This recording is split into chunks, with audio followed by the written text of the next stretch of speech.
Hi, I want to give you a little more information about Pilgrims and the Puritans. Your textbook covered it this week. I just want to give you a little more look at it. And I'll try and do this really quickly. There's a difference between the Pilgrims and the Puritans. The Pilgrims, they settled Plymouth. They came over on the Mayflower. They were English people that were looking for religious freedom. They were befriended by Squanto, which the Disney movie, about the Squanto teaching them how to plant corn and how to harvest and whatnot. It's a lovely little movie. There's a lot more to it than that.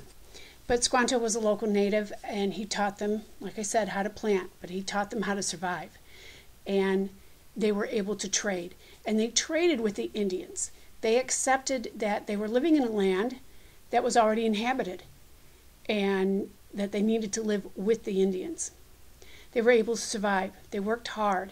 They allied themselves with the Indians instead of making the Indians their enemies. Their original charter, when colonists came over, you don't get to just come over on your own free will. You have to have permission from the government. And in this case, if you're going to land on English claimed soil, you have to have permission from the English government. And when it's a group of you, you get a charter. It's a document that gives you permission to settle, but that permission comes with a price. So their charter had to be paid for. It took them 3 years of harvest and collecting furs, and they're ready to have enough to sell back to England. So they sent a man to England to sell all their goods and pay off their debt, but the man they entrusted all their wares with lost it in some poor investments, and they had to start over. And one of the things they had to do was start trading with the Dutch. The Dutch lived in Manhattan. Pilgrims were religious, God-fearing, straight-laced people. Dutch believed in God, but they also believed in having fun. So the Pilgrims and the Dutch didn't really get along very well because of their different lifestyles, but the Pilgrims had no choice. They had to adapt or lose. So they had to turn towards their neighbors in order to do some trade. I wrote down that the Pilgrims' villages were very neat, orderly, and there were no taverns. In Manhattan, it was considered a rowdy trading town. Now in come the Puritans. Puritans were also Protestants. And maybe I should step back a little bit and explain for those of you who are not well versed or at all versed in religion. Christianity, when it became legal back in the late 300s, an entity, the Catholics, organized and became an official church. And so they were the only Church of Christ for 1,000 years, till about the 1500s. And the Catholics provided order because the Roman Empire fell.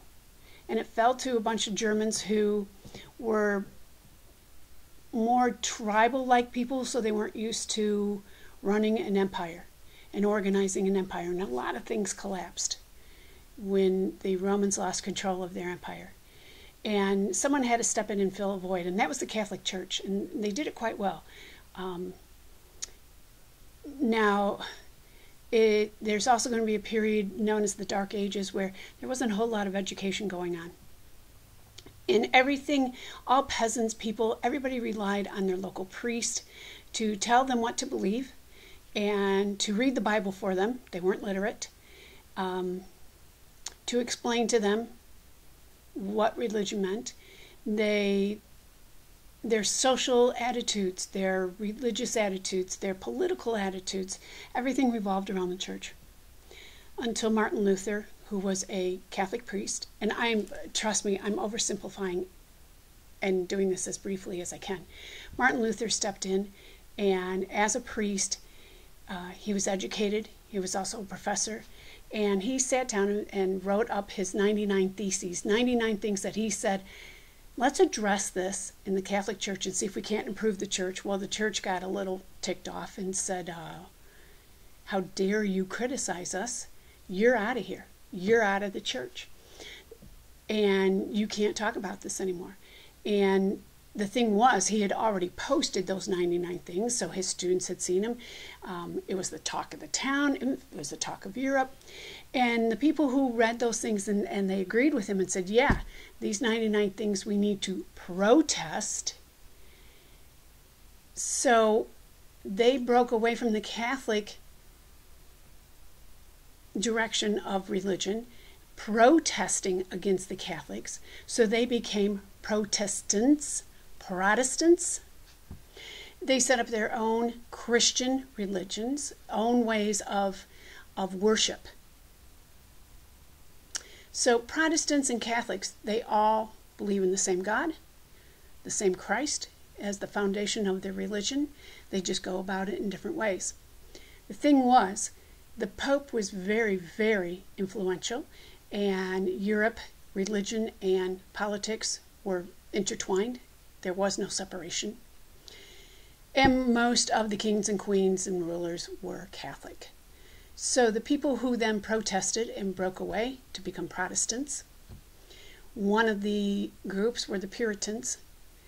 And in England, in particular, Catholics and Protestants were pretty much at war. Now the Puritans were gaining political strength. Puritans didn't really want to separate from England like the Pilgrims did. They wanted to leave and go start something new. The Puritans really, that wasn't their initial goal.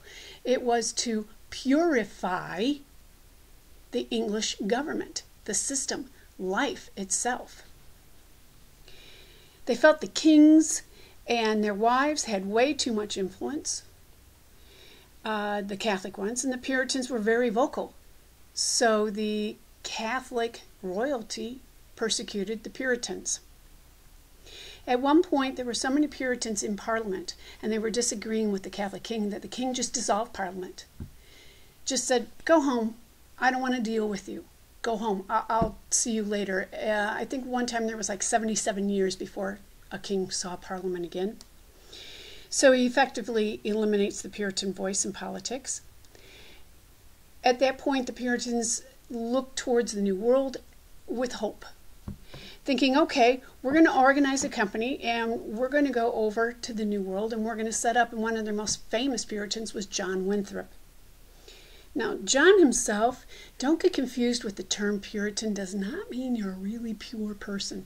John had had a very checkered past, and in his youth had managed to do all sorts of things as a teenager.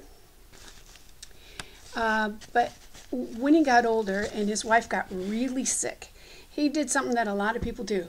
You know, he got down on his knees and said, God, if you would just heal my wife, I'll do this, this, and this. If you do this, I'll do this. Well, she did get better. And he kept good on his promise and became a changed man, and he became a great leader. Chartered a ship to the New World, and under Winthrop, he tells his group, and this is a famous saying, we are a city upon a hill, and the whole world is looking at us. Now, the whole world was Europe. In Europe, the Protestant Reformation, a time where a lot of change was happening, a lot of people were standing up and saying, you know what, Pope? We can think for ourselves. Education was coming forward. Excuse me. People were more literate, reading the Bible for themselves, starting to question what they've been told.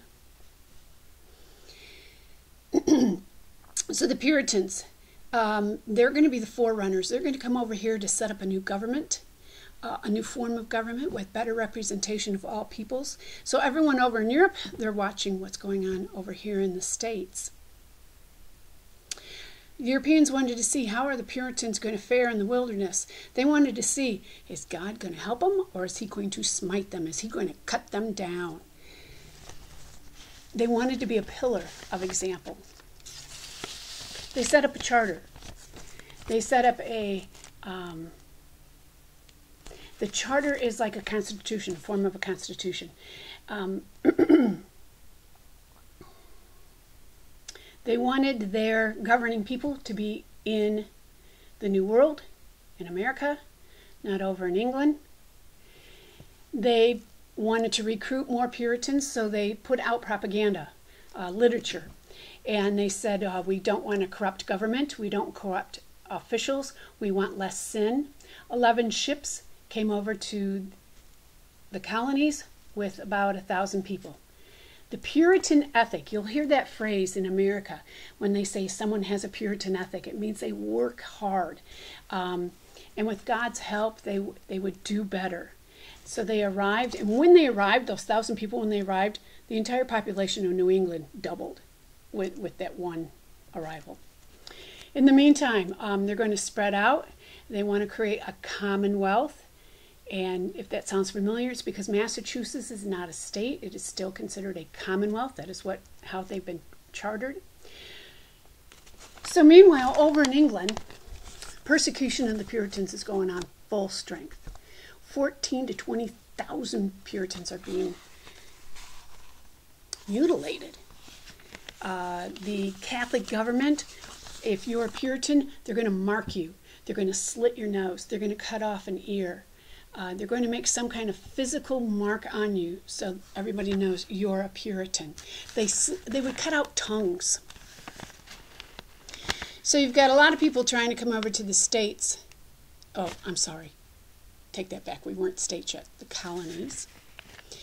And when they came over, the people who were already in charge, they would interview the new arrivals. The new arrivals were screened for purity.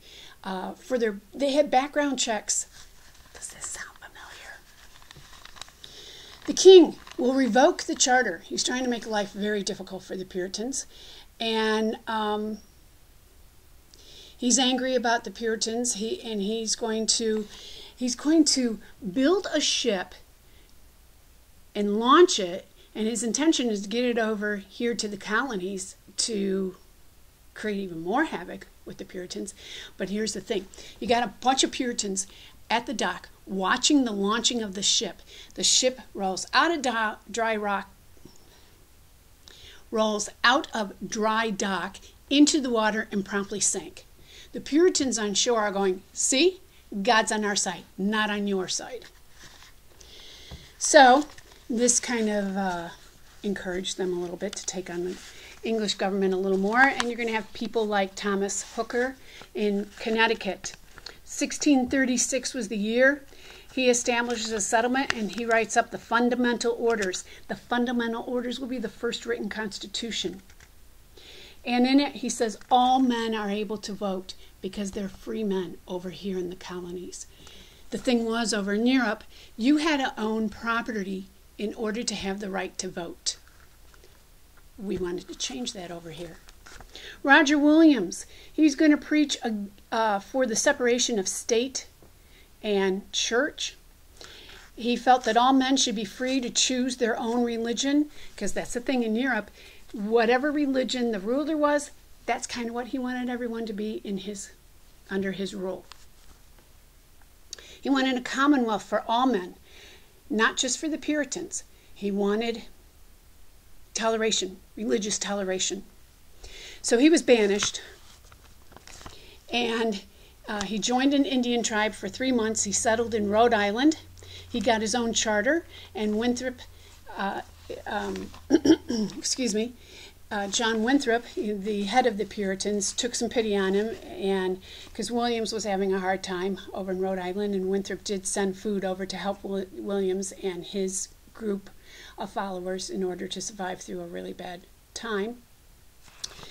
Anne Hutchinson, you read about her. Anne Hutchinson. I hope you get a chance to read some of the things that she wrote. Some beautiful poetry. And the first female to have a voice in the colonies and write. She was also a brilliant orator. It was said that when she spoke, people couldn't help but listen. She was such an eloquent speaker. Not like me. So, she, a Puritan, began to teach people that, you really don't need to go to church. Church and prayers, they're not quite as important as leading a really good life. She's put on public trial. She's banished. One of the things I'm thinking, you're a Puritan leader, and you've got this woman saying, you don't need to go to church to have God. You can do it yourself. You don't need these leaders. You don't need to go to church. First thing in my mind, I'm thinking, cha-ching, loss of money when they pass the offering, that church isn't getting money. So I think there's a lot going on here in her trial. But she headed to Rhode Island to go join Williams. En route to Rhode Island in New York, she was clubbed to death by Indians. So the leaders back in Massachusetts, they're sitting there going, do you see? Do you see what happened to Anne? That's what happens when you speak out against us. God will take his revenge. She got killed by the Indians for a reason. Some of the awesome things that came out of the Puritans settling in the colonies, they set up Harvard. And they set it up as a model for future colleges. They brought over the printing press. They set up grammar schools. Jamestown is the first town to get the printing press. I'm trying to breeze through my notes here so I don't go too long. So the Puritans were very successful in the colonies. They were progressive. Progressive not in the way that you might be hearing the term these days or in the way the term was being bantered around in the early 1900s, but progressive in that they stood up and they said, I have a brain in my head. I don't need you to tell me what to think. I can think for myself. I can experience for myself. And they believed that everyone should have an opportunity to make their own wealth. Whereas in Europe, you have the social structure, and very, very hard. If you're born a peasant, you're going to die a peasant. Very hard to break out of your class and move up. And that's the beauty of the foundation of America. From day one, if you worked hard and you came over to these shores and you had that opportunity. Even indentured servants who came over from Europe, they work for 7 years.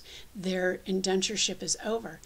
Many times they would get 50 acres of land. They got to start for themselves. They got to break out of their social structure from Europe. Something brand new here. It's always been about making something of yourself.